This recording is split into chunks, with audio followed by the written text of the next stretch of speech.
অধ্যাপক অমর্ত্য সেনের বাড়ি গিয়ে কালই মুখ্যমন্ত্রী জমির নথি তুলে দিয়েছেন তাকে। নাম না করে অভিযোগ করেছেন বিশ্বভারতী বিশ্ববিদ্যালয়ের উপাচার্যের বিরুদ্ধে। সেই উপাচার্য আমাদের সঙ্গেই। প্রথমেই বলি যে মমতা বন্দ্যোপাধ্যায় বলছেন যে প্রফেসর অমর্ত্য সেন যা বলছেন সেটাই ঠিক। দেখো, সমস্যা হচ্ছে অমর্ত্য সেন যে তথ্যের ভিত্তিতে বলছেন ঠিক, সেই তথ্যটাই কিন্তু অপ্রাসঙ্গিক। কারণ জমিটা কিন্তু লিজ হোল্ডার জমি। লিজ হোল্ডার জমিটা লেসিকে দেওয়া হয়, যে লেসি বেঁচে থাকেন। উনি যে জমি তথ্য বলছেন সেটা ওর পিতার নামে, যে পিতা কিন্তু গত হয়েছেন। এবং 2006 সালে এই জমিটার মিউটেশন হয়। এই মিউটেশনের জন্য বিঘা প্রতি উনি চার্জ দেন 5,000 টাকা। উনি 125 ডেসিমেল অর্থাৎ 1 একর 25 ডেসিমেল জমির যে দাম কর অর্থাৎ ট্যাক্স, অর্থাৎ 5,000 টাকা হিসেবে তুমি দেখবে 18,940 টাকা হচ্ছে। এই টাকাটা দিয়ে কিন্তু উনি নথিপত্র করিয়েছেন 1.25 ডেসিমেলের। তাহলে এখানে 1.38-এর গল্পটা এলো কোথার থেকে? উনি তো 1.38-এর পয়সা দেননি। তাহলে সেক্ষেত্রে অমর্ত্য সেন যে দাবি করছেন 1.38, সেই দাবির কোনো নথি বা ভিত্তি নেই। এখন মুখ্যমন্ত্রী কাগজ দিয়েছে, তুই বলতে চাইছো। মুখ্যমন্ত্রী যে কাগজটা দিয়েছে সেই কাগজটা 1943 সালের নথি অনুযায়ী। সেখানে আশুতোষ সেনের যে নথিপত্র, সেই নথিপত্র করা আছে।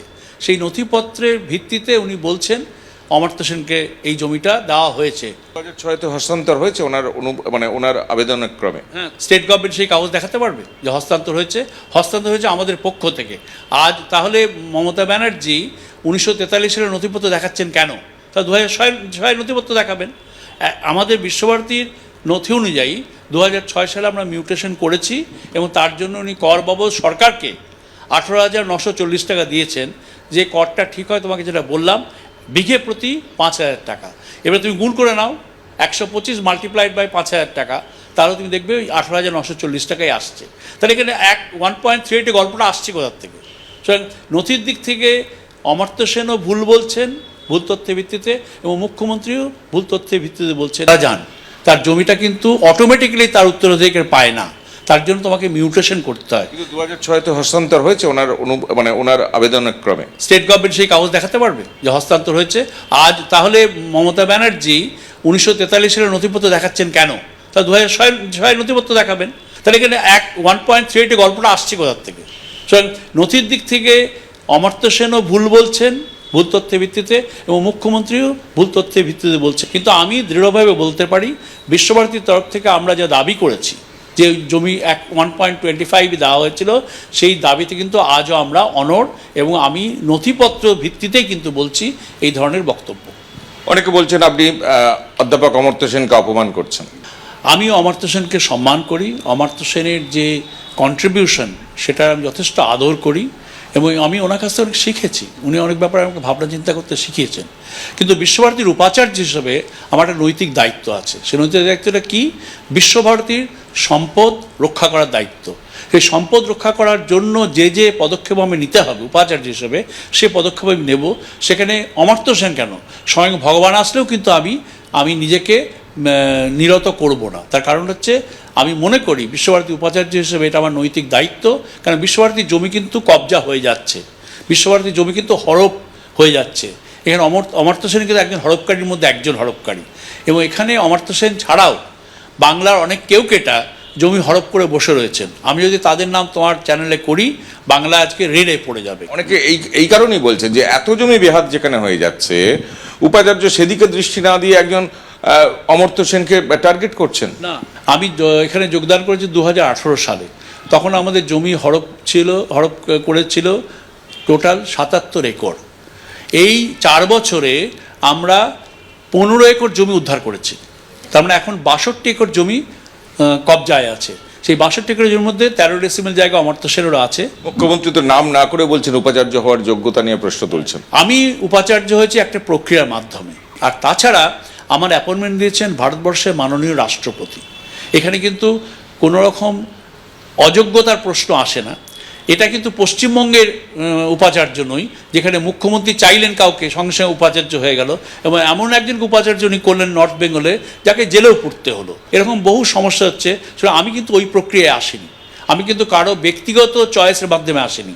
অতএব এখানে উনি যদি এই প্রশ্ন করেন যোগ্যতা নেই, রাষ্ট্রপতি কমপ্লেন করুন না কেন? পশ্চিমবঙ্গে কিভাবে উপাচার্য নিয়োজিত হন সেটা আর কেন্দ্রীয় উপাচার্য নিয়োগের প্রক্রিয়ার মধ্যে আকাশ পাতাল পার্থক্য।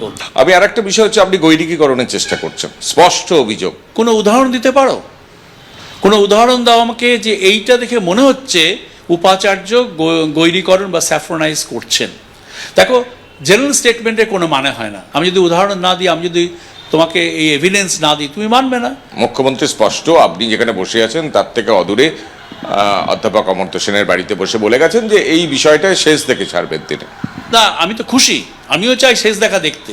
দেখো, আমরা অমর্ত্য সেনকে চিঠি দিয়েছি, সেখানে চিঠি দিতে বলেছি দুটো রাস্তা আছে। একটা রাস্তা হচ্ছে, আপনি যদি সত্যিই কনফিডেন্ট থাকেন যে জমিটা আপনার, আমরা অন্যায়ভাবে দাবি করছি, আপনি জরিপ করার ব্যবস্থা করুন। কারণ রাজ্যের যে ল্যান্ড রেভিনিউ ডিপার্টমেন্ট সেটা স্টেট গভর্নমেন্টের, তা ল্যান্ড রেভিনিউ ডিপার্টমেন্টের প্রতিনিধি আসুক, অমর্ত্য সেন মহাশয়ের প্রতিনিধি থাকুক, আমাদের প্রতিনিধি থাকুক, সেখানে জরিপ করে না হোক, এটা একটা রাস্তা। এবং এই রাস্তা মাধ্যমে আমরা প্রবলেমটা সলভ করতে পারি, তাদের বোঝা যাবে দুধ কা দুধ পানি কা পানি। আর 2 নম্বর পদ্ধতি আমি বলেছিলাম যে দেখুন, আপনি আলোচনায় আসুন, যেটা সত্যি সেটা মেনে নেওয়ার মতন সৎসাহস আমাদের আছে। আইনি পদ্ধতিও নেওয়া যেতে পারে, কোর্টে যাবি। অমর্ত্য সেনকে বারবার বলেছি, আপনি যদি সত্যি এত কনফিডেন্ট থাকেন, কোর্টে যাচ্ছেন না কেন? কালকে আমার খুব হাসি পেল যে অধ্যাপক সেনকে Z+ সিকিউরিটি দিয়েছে। তার মানে বিশ্বভারতীকে এতটাই থ্রেটনিং। কিন্তু আলোচনার জায়গায় তো আসতে হবে না। আলোচনার জায়গায় না এসে তুমি যদি বলো যে আমরা জমি থেকে উৎখাত করার চেষ্টা করছি, এবং উনি যেটা করছেন, যেটা করা দরকার সেগুলো করছে না। এই মমতা বন্দ্যোপাধ্যায় বিশ্বভারতী রাস্তা নিয়েছিলেন, যে রাস্তাটা কিন্তু এসআই আমাদের বলেছিল এই রাস্তাটা থেকে ভারী বাহন চললে একদিন বিশ্বভারতীর সমস্ত পুরনো বিল্ডিংগুলো শেষ হয়ে যাবে। আমি অনুরোধ করেছিলাম যে ম্যাডাম এটা নেবেন না, এটা নিলে কিন্তু আলটিমেটলি বিশ্বভারতী থাকবে না, সুতরাং ভবিষ্যৎ প্রজন্মের কাছে কিন্তু আমরা জবাব দিতে পারবো না, সেই রাস্তাটা নেবেন না। কিন্তু উনি সেই রাস্তাটা নিয়েছে, তোমরা জানো সেই গল্পটা, পিডাব্লিউডি রাস্তাটা। তো এখন এইরকম পদক্ষেপ নেওয়ার পিছনে কী কারণ আমি জানি না। আমি করজোরে অনুরোধ করছি আমাদের পশ্চিমবঙ্গের মুখ্যমন্ত্রীকে যে ম্যাডাম, এই ধরনের ইরেসপন্সিবল স্টেটমেন্ট করার আগে একটু নথিপত্র দেখে নিন, এভিডেন্স দেখে নিন। আপনি মুখ্যমন্ত্রী, আপনার পক্ষে কিন্তু ইরেসপন্সিবল স্টেটমেন্ট মানায় না। আমরা কথা বললাম বিশ্বভারতীর উপাচার্য অধ্যাপক বিদ্যুৎ চক্রবর্তীর সঙ্গে। গতকালই অধ্যাপক অমর্ত্য সেন বলেছিলেন যে এ বিতর্ক উবে যাবে না। আজকে অনড় বিদ্যুৎ চক্রবর্তীর অবস্থান সেই বিষয়টাকে স্পষ্ট করলো, এ বিতর্ক থামবে না। শান্তিনিকেতন থেকে ক্যামেরায় সন্দীপ সাধুকার সঙ্গে কৃষ্ণেন্দু অধিকারী, এবিপি আনন্দ।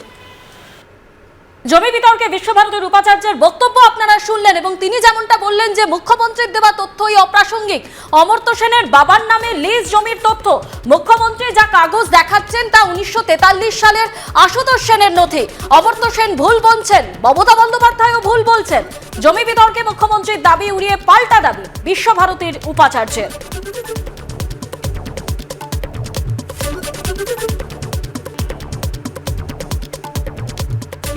এদিকে আমরা জানি যে গতকালই নোবেল জয়ী অর্থনীতিবিদ অমর্ত্য সেনের বাড়ি প্রতিচিতে যান মুখ্যমন্ত্রী মমতা বন্দ্যোপাধ্যায়, এবং আপনারা জানেন যে সেখানে যাবতীয় তথ্য নথি তার হাতে তুলে দেন, অমর্ত্য সেনের হাতে তুলে দেন মুখ্যমন্ত্রী মমতা বন্দ্যোপাধ্যায়। গতকালই তিনি যান নোবেল জয়ী অর্থনীতিবিদের বাড়িতে। ম্যাডাম যেটা নিয়ে এসেছে সেটা আরএস রেকর্ড আছে। ম্যাম, এটা আরএস রেকর্ড।